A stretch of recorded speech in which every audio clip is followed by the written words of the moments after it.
Hello friends, मैं हूं सन्मय प्रकाश और आपका स्वागत है यूट्यूब चैनल सरकार जॉब न्यूज़ में। और ये 1 से 4 जनवरी तक का करंट अफेयर्स है और ख़ास बात है इसमें राष्ट्रीय खेल पुरस्कार, जिसमें मेजर ध्यानचंद खेल रत्न पुरस्कार होता है, अर्जुन, द्रोणाचार्य और भी अवार्ड हैं स्पोर्ट्स से रिलेटेड, उन सब पर बात करेंगे। और भी कई सारे क्वेश्चंस हैं इसके अलावा भी। तो शुरू करते हैं। और सबसे पहले एक बार और आपको याद दिला दूं कि 12 जनवरी को मैराथन आ रहा है, जनवरी से दिसंबर 2024 तक का। ठीक है, तो ये आएगा 12 जनवरी 2025 को सुबह 10 बजे से। करीब 7-8 घंटे का वीडियो होगा, तो आप पूरा देखिएगा लाइव। ठीक है, तमाम एग्जामिनेशन में काम आएगा। और इस बार बीपीएससी में तो तहलका मच गया, करंट अफेयर से लगभग सारे क्वेश्चन टकराए हैं। ठीक है, और हाँ, बीपीएससी का 71 जीएस बैच जो है ना, बैच 3, 2 बैच बिल्कुल सक्सेसफुल चल रहे हैं। तीसरा बैच भी अब शुरू हो चुका है 11 जनवरी से। और इसके प्राइसेस ये हैं, ये प्राइस बढ़ जाएगा 15 के बाद। तो जिनको भी ज्वाइन करना है वो ज्वाइन कर सकते हैं। शार्प लर्निंग है, इस वीडियो के डिस्क्रिप्शन में मैंने लिंक दे दिया है ऐप का, या फिर आप गूगल प्ले से शार्प लर्निंग सर्च करें या सन्मय प्रकाश सर्च कर लेंगे तो आपको ऐप मिल जाएगा, वहाँ ज्वाइन कर सकते हैं। तो ये काफ़ी इंपॉर्टेंट है आपके एग्जामिनेशन के लिए। पूरी टीम है हमारी, मैं तो खुद हूँ, साथ में हमारी पूरी टीम है, अलग अलग विषयों के एक्सपर्ट हैं, वो सब आपको पढ़ाएंगे। तो अब शुरू करते हैं करंट अफेयर्स और काफ़ी इंपॉर्टेंट क्वेश्चंस लेते हैं। मेजर ध्यानचंद खेल रत्न पुरस्कार 2024 के विजेता कौन है? क्या नाम है इनका? आंसर का उपरोक्त सभी कौन कौन? तो गुकेश डी हैं, जो कि शतरंज के खिलाड़ी हैं। हरमनप्रीत सिंह हैं, ठीक है, जो कि हॉकी खिलाड़ी हैं। प्रवीण कुमार है, जो कि पैरा एथलीट हैं इधर। और ये आप तो जानते ही हैं, मनु भाकर शूटिंग की शानदार खिलाड़ी हैं। ठीक है, तीन को ये दिया जा रहा है। खेल मंत्रालय ने 2 जनवरी को इसका ऐलान किया है, इन तमाम विजेताओं के बारे में बताया है। तो खेल रत्न मतलब राष्ट्रीय खेल पुरस्कार है, उसमें सबसे जो महत्वपूर्ण अवार्ड होता है वो होता है मेजर ध्यानचंद खेल रत्न पुरस्कार। ठीक है, पहले ये राजीव गांधी खेल रत्न पुरस्कार हुआ करता था, बाद में मोदी सरकार ने इसका नाम बदला था मेजर ध्यानचंद के नाम पर। ओके, और ये भारत के जो हॉकी के जादूगर कहे जाते थे ध्यानचंद, उनके नाम पर दिया जाने वाला एक पुरस्कार है। ये खेल खिलाड़ी के उपलब्धियों के लिए ये भारत का सर्वोच्च सम्मान है। ठीक है, ये अवार्ड पिछले 4 वर्षों में खेले गए जो खेल हैं उसमें शानदार उन्होंने काम किया है, उसके लिए दिया जाता है। एक चयन समिति होती है, और इस बार जो चयन समिति थी, सिलेक्शन समिति थी, जिसने ये तय किया कि किसको ये अवार्ड दिया जाए, उसमें सुप्रीम कोर्ट के रिटायर्ड जज जस्टिस वी राम सुब्रमण्यम थे। ठीक है, तो अब इन सब खिलाड़ियों के बारे में एक शॉर्ट में देख लेते हैं, ब्रीफ देख लेते हैं, ताकि आपको याद रहे और एग्जामिनेशन में इससे रिलेटेड क्वेश्चन पूछे जा सकते हैं। जैसे गुकेश डी, फोटोग्राफ ये रहा, मात्र 18 साल के हैं, ग्रैंड मास्टर हैं, और उन्होंने अभी हाल ही में 11 दिसंबर 2024 को वर्ल्ड चेस चैंपियनशिप का खिताब जीत लिया है। इन्होंने चीन की डिफेंडिंग चैंपियन डिंग लिरेन उनको हराया, और इतनी कम उम्र में ये खिताब जीतने वाले दुनिया के पहले प्लेयर बन गए थे। इससे पहले जो रिकॉर्ड था ना, वो 22 साल का था रिकॉर्ड ये चैंपियनशिप जीतने का। 1985 में रूस के गैरी कैस्पराव ने जीता था। ठीक है, और अब हम लोग देख रहे हैं डी गुकेश जो है ना, वर्ल्ड चैंपियन हो गए हैं इसके चेस के। ठीक है, अब बात करते हैं मनु भाकर के। फोटोग्राफ ये रहा, मनु भाकर ने पिछले साल अगस्त सितंबर में 2024 में पेरिस ओलंपिक में डबल ओलंपिक मेडल जीते थे। एक तो 10 मीटर एयर पिस्टल में इंडिविजुअल, और दूसरा मिक्स्ड डबल्स, उसमें तीसरा स्थान पर रही थी। और ये 2 मेडल उन्होंने जीते थे, और इनकी वजह से भारत ने पेरिस ओलंपिक में टोटल जो है ना वो 6 मेडल पाए थे। ठीक है, तो ये इम्पॉर्टेंट बात रही। आगे बढ़ते हैं और अब हरमनप्रीत सिंह के बारे में जान लेते हैं। ये हॉकी खिलाड़ी हैं और भारतीय टीम के कप्तान हैं, इंडियन हॉकी टीम के, और उन्हीं की कप्तानी में पेरिस ओलंपिक 2024 में ब्रॉन्ज मेडल जीता भारतीय टीम ने, और एशियन गेम्स में 2022 में गोल्ड मेडल जीता था। ठीक है, 3 बार FIH award player of the year का खिताब वो जीत चुके हैं। अगला नाम है प्रवीण कुमार का। ये पैरा एथलेटिक्स प्लेयर हैं और इन्होंने पेरिस ओलंपिक में पुरुषों की ऊंची कूद में एशियाई रिकॉर्ड के साथ गोल्ड मेडल जीतकर सबको चौंका दिया था। जो पैरालंपिक हुआ था उसमें, टोक्यो पैरालंपिक में, ठीक है। तो इन्होंने कमाल कर दिया था इन्होंने, ओके। और हालांकि इन्होंने टोक्यो पैरालंपिक में रजत पदक जीता था। उसके बाद 2024 में हम लोगों ने देखा कि पेरिस पैरालंपिक में गोल्ड मेडल इन्होंने जीत लिया और शानदार खेले ये, ठीक है। तो ये जो चारों नाम हैं ये तो बिल्कुल नाम याद रहने चाहिए आपको। डी गुकेश, हरमनप्रीत सिंह, मनु भाकर और प्रवीण कुमार, इन सबको मेजर ध्यानचंद खेल रत्न पुरस्कार 2024 मिला है। तो ये क्वेश्चन आ सकते हैं एग्जामिनेशन में, याद रखना ज़रूरी है, ठीक है। चलिए अब आगे बढ़ते हैं और अगला प्रश्न लेते हैं। और हाँ, पसंद आ रहा हो ये वीडियो तो लाइक कर दीजिएगा और अपने दोस्तों को भी शेयर कर दीजिएगा, क्योंकि ये अवार्ड इंपॉर्टेंट है, ये क्वेश्चंस, ठीक है। और हाँ, बीपीएससी का 71st बीपीएससी के लिए बैच शुरू हो चुका है, 11th से शुरू हो जाएगा कहिए, तो ज्वाइन कर सकते हैं आप। क्वेश्चन होगा अगला, खेलकूद में उत्कृष्ट प्रदर्शन के लिए कितने खिलाड़ियों को अर्जुन पुरस्कार 2024 मिला है? ये लाइफ टाइम के अलावा लाइफ टाइम 2 अवार्ड मिले हैं अर्जुन पुरस्कार। इसके अलावा सामान्य की बात हो रही है यहाँ पर, क्या होगा आंसर इसका? इसका आंसर होगा 32, ठीक है। अगर लाइफ टाइम भी जोड़ देंगे तो 34 हो जाएगा ये संख्या, लेकिन हम लाइफ टाइम के अलावा की बात कर रहे हैं, तो ये ध्यान रखिएगा क्वेश्चन में भी। तो ये 32 है टोटल, और ये इन सब की पूरी लिस्ट मैंने यहाँ पर दे दी है। एक एक करके सबका नाम लेंगे, लेकिन पहले चर्चा कर लेते हैं कि अर्जुन पुरस्कार क्यों मिलता है। देखिए, अर्जुन पुरस्कार जो है ना, पिछले 4 वर्षों की अवधि में अच्छा प्रदर्शन, नेतृत्व, खेल कौशल, अनुशासन की भावना, इन सब के लिए दिया जाता है। मतलब 4 वर्षों में पिछले बेहतरीन प्रदर्शन किया हो उसके लिए दिया जाता है, ठीक है। तो इम्पॉर्टेंट बात है, कौन कौन विजेता है वो देख लीजिए एक एक करके। तो ज्योति याराजी एथलेटिक्स में, अन्नू रानी एथलेटिक्स में, नीतू है बॉक्सिंग में, स्वीटी है बॉक्सिंग में, वंतिका अग्रवाल है शतरंज में, सलीमा टेटे हॉकी में, अभिषेक हॉकी में, संजय है हॉकी में। अगला नाम है जर्मनप्रीत सिंह, ये हॉकी खिलाड़ी हैं। सुखजीत सिंह हॉकी खिलाड़ी हैं। राकेश कुमार पैरा आर्चरी हैं। प्रीतिपाल पैरा एथलेटिक्स हैं, ठीक है। ओके, अब आगे बढ़ते हैं। जीवनजी दीप्ति, ये para athletics. Ajit Singh para athletics. Sachin Sarjerao ये खिलाड़ी, ये पैरा एथलेटिक्स हैं, ठीक है। धर्मवीर पैरा एथलेटिक्स हैं। फिर प्रवीण सूरमा पैरा एथलेटिक्स। एच हकातो सेमा ये पैरा एथलेटिक्स हैं। सिमरन पैरा एथलेटिक्स हैं। Navdeep para athletics. फिर नितेश कुमार पैरा बैडमिंटन कहेंगे हम, ठीक है। और तुलसी मथी मुरुगेसन ये पैरा बैडमिंटन। नित्याश्री सुमाथी सिवान ये para badminton. Manisha Ramdas para badminton. Kapil Parmar judo, ठीक है। कपिल परमार इधर आ गया नाम, जूडो हो गया, ओके। फिर मोना अग्रवाल पैरा शूटिंग और Rubina Francis para shooting. Swapnil Suresh Kusale shooting में। सरबजोत सिंह शूटिंग में। अभय सिंह स्क्वैश में। साजन प्रकाश तैराकी में और अमन सहरावत कुश्ती में। तो ये तमाम जो अर्जुन पुरस्कार 32 खिलाड़ी हैं लाइफ टाइम को छोड़कर, तो उनकी पूरी की पूरी लिस्ट ये रही। मैंने पीडीएफ में दे दिया है, तो पीडीएफ भी आप देख सकते हैं, वहाँ पर सब कुछ मिल जाएगा याद करने के लिए, ध्यान रखने के लिए, ठीक है।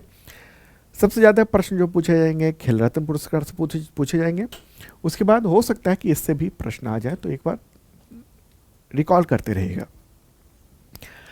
आगे बढ़ते हैं, अगला क्वेश्चन होगा, खेलकूद में उत्कृष्ट प्रदर्शन के लिए अर्जुन पुरस्कार लाइफ टाइम 2024 किन खिलाड़ियों को मिला है? तो 2 खिलाड़ी हैं, कौन है? सुच्चा सिंह एथलेटिक्स और मुरलीकांत राजाराम पेटकर पैरा तैराकी। तो ये दोनों नाम जो है ना वो आपको ध्यान में रखना है। ये आजीवन है, यानी लाइफ टाइम अवार्ड है। ये उनको दिया जाता है जिन्होंने बेहतरीन खेल अपने जीवन में किया है, प्रदर्शन योगदान दिया है, और खेल करियर से संन्यास लेने के बाद भी खेल को बढ़ावा देने के लिए ये काम करते रहे हैं, योगदान देते रहे हैं। तो इसके लिए ये अर्जुन अवार्ड लाइफ टाइम दिया जाता है।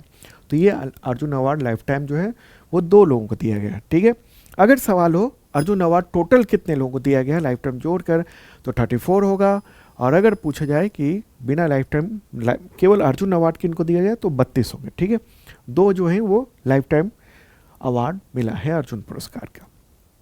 क्लियर होगी बात। चलिए अब आगे बढ़ते हैं, अगला क्वेश्चन लेते हैं। खेल और खेलों में उत्कृष्ट प्रशिक्षकों के लिए द्रोणाचार्य पुरस्कार 2024 नियमित श्रेणी में किनको मिला है?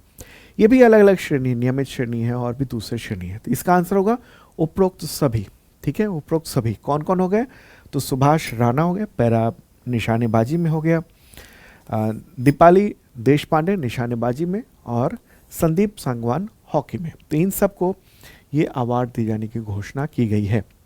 राष्ट्रपति के द्वारा ये सारे अवार्ड दिए जाएंगे। देखिए, ये जो द्रोणाचार्य अवार्ड है, ये जो प्रशिक्षक होते हैं, जो कोच होते हैं, उनको दिया जाता है द्रोणाचार्य पुरस्कार, जो लगातार उन्होंने बेहतर काम किया हो और खिलाड़ियों को प्रोत्साहित किया हो, उनकी ट्रेनिंग बेहतरीन से बेहतरीन दी हो, ठीक है। अगला क्वेश्चन लेते हैं। खेल और खेलों में, मतलब उस खेल और इसके अलावा खेल के जो अलग अलग हिस्से हैं, उन सब में उत्कृष्ट प्रशिक्षकों के लिए द्रोणाचार्य पुरस्कार 2024 आजीवन श्रेणी, वो नियमित, ये आजीवन। तो किनको मिला है, किन्हें मिला है? तो आंसर होगा एस मुरलीधरन बैडमिंटन और आर्मांडो एग्नेलो कालोको, ये फुटबॉल। इन दोनों खिलाड़ियों को मिला है। ये उन कोच को मिलता है जिन्होंने बेहतरीन प्रदर्शन किया हो, खिलाड़ियों के लिए उन्होंने बेहतरीन काम किए हो, खिलाड़ियों को ट्रेनिंग बेहतरीन दी हो। तो इसके लिए ये भारत का सर्वोच्च खेल पुरस्कार है प्रशिक्षकों के लिए, नहीं कोच के लिए, ठीक है। खिलाड़ियों का सर्वोच्च पुरस्कार जो है वो खेल रत्न पुरस्कार है, और ये प्रशिक्षकों का यानी जो कोच है उनके लिए ये द्रोणाचार्य पुरस्कार सबसे उच्च पुरस्कार होता है, ठीक है। ये पुरस्कार आमतौर पे जो प्रतिष्ठित अंतर्राष्ट्रीय प्रतियोगिता है उसके पदक के विजेताओं के जो कोच हैं उनको दिया जाता है। अगला क्वेश्चन लेते हैं। किस संगठन को राष्ट्रीय खेल प्रोत्साहन पुरस्कार 2024 मिला है? आंसर होगा physical education foundation of India. तो इसे दिया गया है इस बार ये अवार्ड। ये पुरस्कार पिछले 3 वर्षों में खेल के प्रचार, विकास, उन सब के में महत्वपूर्ण भूमिका निभाने संगठन या कॉरपोरेट यानी निजी और सार्वजनिक क्षेत्र के, उनको ये दिया जाता है, ठीक है। अगला क्वेश्चन लेंगे। किस यूनिवर्सिटी को मौलाना अबुल कलाम आज़ाद यानी MAKA ट्रॉफी 2024 समग्र विजेता मतलब मिला है? समग्र विजेता के तौर पर किसको मिला है? किस यूनिवर्सिटी को? आंसर होगा चंडीगढ़ यूनिवर्सिटी, ठीक है। चंडीगढ़ यूनिवर्सिटी। क्यों मिलता है ये अवार्ड? तो खेलो इंडिया यूनिवर्सिटी गेम्स जो होता है ना, उसमें बेहतरीन प्रदर्शन करने वाले जो यूनिवर्सिटी हैं उनको मौलाना अबुल कलाम आज़ाद ट्रॉफी दी जाती है, ठीक है। तो ये राष्ट्रीय खेल पुरस्कार के सारे क्वेश्चन लगभग यहाँ पूरे हो गए। अब कुछ दूसरे टॉपिक पर चलते हैं, उसको भी देखते हैं, और पसंद आ रहा हो तो शेयर कर दीजिएगा, और अब तक लाइक नहीं किया है तो लाइक कर लीजिए, ओके। और हाँ, करंट अफेयर्स की तैयारी करना चाहते हैं तो मेंबरशिप प्लान ले सकते हैं आप, आपके लिए बेहतरीन है। इस वीडियो के डिस्क्रिप्शन में मैंने मेंबरशिप प्लान के बारे में पूरा दिया हुआ है। चलिए अब अगले क्वेश्चन को लेते हैं। CRPF के नए डायरेक्टर जनरल कौन बन गए हैं? महानिदेशक। तो नए हैं वितुल कुमार। क्या नाम है? वितुल कुमार। तो उन्होंने 31 दिसंबर को ज्वाइन कर लिया है। किसकी जगह ली है उन्होंने? पूर्व DG अनीश दयाल सिंह की जगह ली है। 1993 बैच के यूपी कैडर के IPS अधिकारी हैं ये वितुल कुमार, ठीक है। तो CRPF का मुख्यालय कहाँ है? न्यू दिल्ली में है। स्थापना हुई थी 1939 में, ठीक है। अब महानिदेशक है वितुल कुमार। अगला क्वेश्चन लेंगे। समुद्र के ऊपर भारत का पहला ग्लास ब्रिज कहाँ पर बना है? किस जगह पर बनाया गया है? आंसर होगा कन्याकुमारी, ठीक है, तमिलनाडु में। तो वहाँ बनाया गया। तमिलनाडु के जो मुख्यमंत्री हैं MK स्टालिन, तो उन्होंने इसका उद्घाटन किया है 30 दिसंबर को। इस ब्रिज की लंबाई 77 मीटर है और चौड़ाई 10 मीटर है। तो अब जो टूरिस्ट हैं ना कन्याकुमारी जाएंगे तो वहाँ पर कन्याकुमारी के तट पर विवेकानंद रॉक मेमोरियल से सीधे वो तिरुवल्लुर प्रतिमा तक पहुँच सकेंगे, जो आप ये वीडियो देख रहे हैं, ओके। तो इस पर खर्च तमिलनाडु सरकार ने 37 करोड़ रुपए किए हैं, ठीक है। धनुष के आकार का आर्च ग्लास ब्रिज यहाँ पर बनाया गया है, और चूँकि वहाँ पर तेज़ हवा चलती है तो उसको झेलने के हिसाब से इसको डिज़ाइन किया गया है। अगला क्वेश्चन लेंगे। 1983 के क्रिकेट वर्ल्ड कप विजेता विकेट कीपर सैयद किरमानी की ऑटोबायोग्राफी यानी जीवनी प्रकाशित हुई तो उसका नाम क्या है? आंसर होगा इसका स्टम्प्ड। ठीक है, स्टम्प्ड। तो ये रहा ये बुक का फोटोग्राफ। तो सैयद किरमानी ने 75 जो उनका बर्थडे था उसके अवसर पर 29 दिसंबर को बेंगलुरु में वहाँ पर चिन्ना स्वामी स्टेडियम में अपनी ऑटोबायोग्राफी उसको लॉन्च की। और कपिल देव भी उस दौरान वहाँ पर मौजूद थे, जो फोटोग्राफ इन्होंने अपने ट्विटर अकाउंट के ज़रिए दिया है। ठीक है, तो ये बुक जो है ना वो पेंगुइन के लंदन पब्लिकेशन ने पब्लिश किया है। पेंगुइन पब्लिशर है उसी ने। ठीक है, तो ये छोटे छोटे क्वेश्चन इसलिए फटाफट करते जा रहे हैं। अगला क्वेश्चन होगा, जम्मू कश्मीर बैंक के नए एमडी और सीईओ कौन बने हैं? आंसर का अमिताभ चटर्जी। ठीक है, तो 3 साल के लिए इनको नियुक्त किया गया है और ये पहले एसबीआई में थे, डिप्टी मैनेजिंग डायरेक्टर के तौर पर काम कर रहे थे। अब इनको एक बेहतर जिम्मेदारी सौंपी गई है। अगला क्वेश्चन, इनमें से किस यूरोपीय देश में 1 जनवरी 2025 से बुर्का पहनने पर प्रतिबंध लगा दिया गया है? आंसर होगा स्विट्जरलैंड। ठीक है, और ये न्यूज़ देख रहे हैं इंडियन एक्सप्रेस में। कई सारे यूरोपीय देशों ने ये सब नियम कानून जो है वो बनाया हुआ है। तो अब स्विट्जरलैंड जो है बहुत सख्ती कर रहा है और 1000 स्विस फ्रैंक लगभग अगर रुपए में करेंगे तो 96,000 रुपये तक का जुर्माना लगाया जा सकता है अगर कोई महिला बुर्का पहनती तो। और इस तरह के वहाँ पर बोर्ड भी लगाए गए हैं बुर्का पहनने के खिलाफ। देखिए, स्विट्जरलैंड से पहले Belgium, France, Denmark, Austria, Netherland और बुल्गारिया में भी इसी तरह के लगभग कानून बनाए गए थे। तो अब इस कानून के बाद महिलाएं जो ना सार्वजनिक स्थानों पर, जैसे पब्लिक ऑफिसेज हो गया, पब्लिक ट्रांसपोर्ट हो गया, रेस्टोरेंट हो गया, दुकान, अन्य जगहों पर, सड़कों पर पूरा चेहरा नहीं ढक सकती हैं। ये इस तरह के आप मतलब महिलाएं नहीं पहन सकती हैं। अच्छा, क्यों ये फैसला किया गया? देखिए, 2021 में एक जनमत संग्रह हुआ था काफ़ी डिमांड के बाद। उसमें जनमत संग्रह में बहुमत यही आया था कि बुर्का पर प्रतिबंध लगा दिया जाए और वो तय था कि 1 जनवरी 2025 से किया जाए, तो वो लागू कर दिया गया है। स्विट्जरलैंड की आबादी 86 लाख है, 86 लाख है और 5% महिलाएं हैं। हालांकि कुछ जगहों पर छूट रहेगी, जैसे ये प्रतिबंध जो है ना वो विमानों में या राजनयिक और वाणिज्यिक दूतावास परिसर हैं वहाँ पर लागू नहीं हुआ। पूजा स्थल पर ऐसा हो सकता है, नकाब पहनाया जा सकता है या बुर्का पहनाया जा सकता है, ये सब चीज़ें हैं। स्विट्जरलैंड एक बार मैप के ज़रिए देख लेते हैं। प्यारा भारत रहा अपना और अब चलते हैं कहाँ? यूरोप की ओर। ठीक है, स्विट्जरलैंड जो ना वो लैंड लॉक्ड कंट्री है, मतलब चार तरफ से ज़मीन से दूसरे देशों से घिरा हुआ है। तो ये रहा, ये रेड कलर में स्विट्जरलैंड। इसकी राजधानी बर्न है और राष्ट्रपति करेन केलर सटर हैं। मुद्रा यहाँ पर स्विस फ्रैंक है। अगर पड़ोसी देशों की बात करेंगे तो इधर जर्मनी हो गया, इधर ऑस्ट्रिया हो गया और यहीं पर पास में एक छोटा सा और भी देश है इस जगह पर, उसका नाम है लिक्टेनस्टीन। ठीक है, फिर इधर इटली हो गया और ये फ्रांस हो गया। इसके पड़ोसी देश ये सारे हो गए। चलिए आगे बढ़ते हैं फटाफट। क्वेश्चन होगा, पश्चिम बंगाल टीम ने कौन सी बार संतोष ट्रॉफी 2024-25 का खिताब जीत लिया है? आंसर होगा 33वीं बार। तो कमाल कर दिया इस बार पश्चिम बंगाल ने। तो 31 दिसंबर 2024 को 33वीं बार फुटबॉल ये टूर्नामेंट ये खिताब जीत लिया है। कहाँ पर खेला गया था? फाइनल हैदराबाद में खेला गया था ये खिताब। और किसको हराकर ये जीता है संतोष ट्रॉफी पश्चिम बंगाल ने? तो केरल को हराकर ये खिताब जीत लिया है। ठीक है, अगला क्वेश्चन लेंगे, भोपाल गैस त्रासदी के कितने वर्ष बाद जनवरी 2025 में यूनियन कार्बाइड के कचरे को हटाया गया है? आंसर का 40 ईयर के बाद। देखिए, मध्य प्रदेश हाई कोर्ट ने आदेश दिया था कि उसको यहाँ से हटाया जाए और इसको नष्ट किया जाए ताकि कोई खतरा ना हो आने वाले वक्त में। तो यहीं से ये जो भोपाल गैस कांड जो हुआ था 40 साल पहले, उसके बाद अब यहाँ से ये ट्रकों के जरिए पैक करके उन सब कचरे को वहाँ से हटाया गया है। ठीक है, भोपाल गैस त्रासदी के बारे में अगर हम जानेंगे तो ये घटना हुई थी 2 और 3 दिसंबर की रात को 1984 में। ठीक है, यूनियन कार्बाइड थी, वहीं पर गैस रिसाव हुआ था। जहरीली गैस थी मिथाइल आइसोसाइनाइड और बताया जाता है आधिकारिक तौर पर कि 5400 लोग मारे गए थे, लेकिन अनाधिकारिक तौर पर 15,000 से ज़्यादा मौत की बात कही जाती है। 5 लाख से ज़्यादा लोग अपंग हो गए थे। अगला क्वेश्चन पुस्तक है Jammu Kashmir and Ladakh through the ages. तो इसको किसने लॉन्च किया है? आंसर होगा अमित शाह, गृह मंत्री अमित शाह ने इस बुक को लॉन्च किया है 2 जनवरी को। ठीक है, इस बुक को 7 खंडों में प्रकाशित किया गया और इसमें जम्मू कश्मीर और लद्दाख के 3000 वर्षों का इतिहास दर्ज है। किसने पब्लिश किया है, किसने लिखा है? तो नेशनल बुक ट्रस्ट और ICHR, Indian council of historical research, तो उसने उनके सहयोग से ये तैयार किया है और राघवेंद्र तनवार इन्होंने इसको एडिट किया है इस बुक को। अगला क्वेश्चन, भारत और किस देश की सेना ने सूर्य किरण युद्धाभ्यास जनवरी 2025 में आयोजित किया?